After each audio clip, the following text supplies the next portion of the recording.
Hello everyone, I am Sonika Bhardwaj from Kaushalya classes. आज की class में हम महाजनपद के मगध साम्राज्य के बारे में फुल डिटेल से डिस्कस करेंगे, जो कि आने वाले एस्टेट के लिए बहुत इंपॉर्टेंट क्लास है। आप लोगों को पता भी होगा, एचएससी ने एस्टेट की डेट अनाउंस कर दी है। 25 और 26 जुलाई को अभी आगामी एस्टेट होने वाला है। महाजनपद एचएससी का एस्टेट के एक लविंग टॉपिक है। हमेशा टीजीटी के लिए टीजीटी में हमेशा इससे क्वेश्चन किया जाता है 1 नंबर का। So let's start now.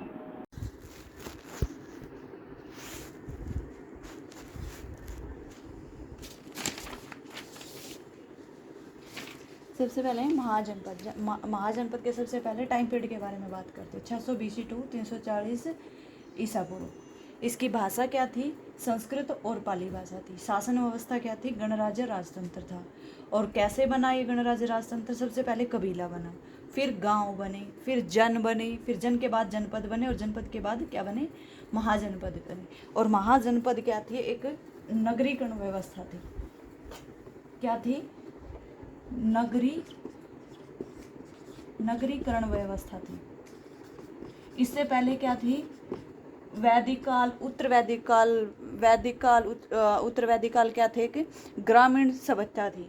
और उससे पहले क्या थी? सिंधु सभ्यता के बाद ये क्या थी? नगरीकरण। सिंधु सभ्यता भी क्या थी कि नगरीकरण या शहरी व्यवस्था थी।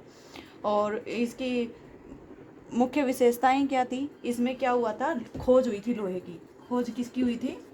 लोहे की।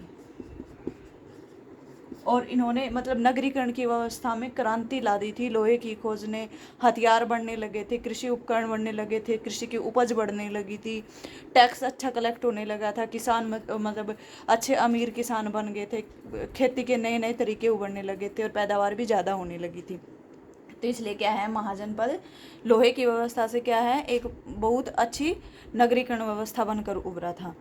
और इसमें कि महाजनपद की जानकारी किस में मिलती है? बौद्ध धर्म की पुस्तक और जैन धर्म की पुस्तक। बौद्ध की पुस्तक, जैन की पुस्तक। बौद्ध धर्म की पुस्तक अंगुत्तर निकाय, और जैन धर्म की पुस्तक भगवती सूत्र।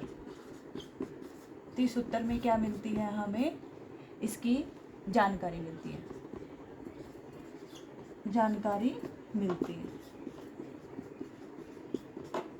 और धीरे धीरे क्या है, सबसे बड़ा साम्राज्य बनकर महाजनपद में उभरा था मगध महाजनपद। कौन सा साम्राज्य उभरा? मगध महाजनपद।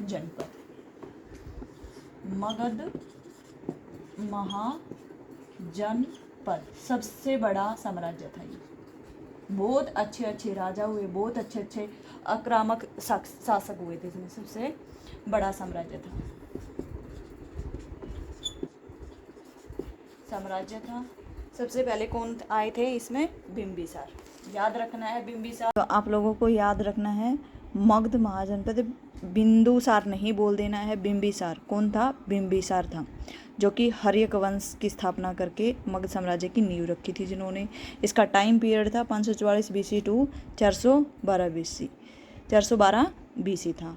बिंदुसार कौन था? बिंदुसार था चंद्रगुप्त का बेटा। और बिंदुसार के फिर 2 बेटे थे, सुसीम और अशोक। तो बिंदुसार कौन था? चंद्रगुप्त का बेटा और अशोक के पापा थे।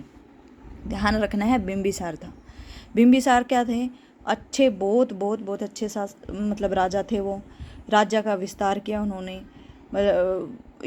राज्य के विस्तार के लिए उन्होंने युद्ध नीति अपनाई। किसी जो छोटे राजा थे, कमज़ोर राजा थे, उनको युद्ध नीति से जीता। जो बड़े थे उस दिमाग की ताकत से लगा के जीता कि उनकी बेटी से शादी कर ली, दहेज में ले लिया। किसी को युद्ध से जीता, किसी को शादी करके जीता। इन्होंने बिंबिसार ने क्या थी? 4 शादियाँ करी थी। क्या करी थी? शादियाँ करी थी। अच्छा शासक था, लेकिन शादियाँ बहुत ज़्यादा करता था। सबसे पहली शादी करी थी महाकोसली थी, जो बनारस के कौशल नरेश की बेटी को हरा कर करी थी। ये बनारस ऐसे मिल गया इसको दहेज में। फिर उन्होंने सेकंड शादी करी थी चेलन्ना से, और सबसे ज़्यादा मानता था ये चेलन्ना को। लिच्छवी नरेश की बेटी थी जो कि, और चेलन्ना के कहने पे इन्होंने क्या था? जैन धर्म को अपनाया था। और इससे बेटा हुआ था इनको, क्योंकि चेलन्ना का सबसे ज़्यादा मानता था, तो इसको बेटा हुआ था इससे अजातशत्रु। फिर उन्होंने करी थी पंजाब की क्षेमा से शादी करी थी, और फिर करी थी इसने वैशाली की आम्रपाली जो कि गायिका थी। वैशाली पर युद्ध करना चाहता था, युद्ध किया था, लेकिन इसकी हार हो गई थी। इसी दौरान क्या हुआ था, मगध के साथ साथ क्या थे, अन्य राज्य भी थे, अंग और अवंती। मगध क्या है, धीरे धीरे धीरे पूरा विस्तार करा था, वो हम पढ़ रहे हैं।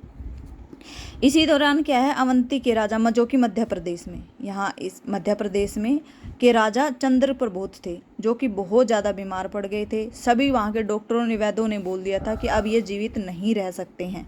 फिर क्या है, बिंबिसार ने क्या है, एक डॉक्टर भेजा, मतलब वैद्य भेजे, जो कि जाने माने वैद्य थे, जीवक थे, और जीवक ने चंद्र प्रबोध को ठीक कर दिया था। राजा ने बिंबिसार की अधीनता, राजा चंद्र प्रबोध ने क्या है, अधीनता स्वीकार कर ली थी, और मध्य प्रदेश का अवंती क्या है, इसको वैसे मिल गया, इससे यहाँ पे वो कर ली थी।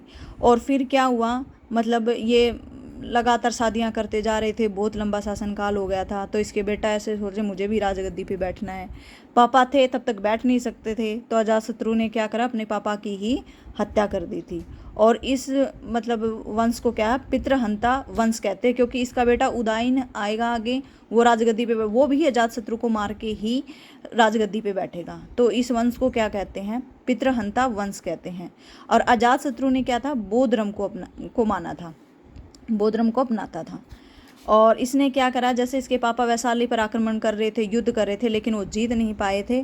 तो इसने, अजातशत्रु ने क्या कहा था कि मुझे मतलब वैशाली, मेरे पापा वैशाली को जीत नहीं पाए थे, तो मुझे वैशाली को जीतना है, उस पर आक्रमण करना है। और उसने सबसे पहले वर्षकार को वहाँ वैशाली भेजा और युद्ध जीतने के लिए, और ये पता करवाया कि अब वैशाली इतना शक्तिशाली राज्य कैसे हैं, वो हम उसे युद्ध कैसे नहीं कर पा रहे हैं। तो वर्षाकार वहाँ जाके पता करता है और अजातशत्रु को आकर बताता है कि क्या है, वहाँ की सैन्य ताकत बहुत ज़्यादा अच्छी है। सबसे पहले मतलब तीर भालों वाली मतलब सेना की टुकड़ियाँ आगे खड़ी होती हैं सबसे पहले, उसके बाद होती हैं मतलब हथियारों वाली। तो वो क्या है, उसकी सैन्य ताकत बहुत ज़्यादा अच्छी है, इसलिए वहाँ का जीत पाना थोड़ा सा मुश्किल है।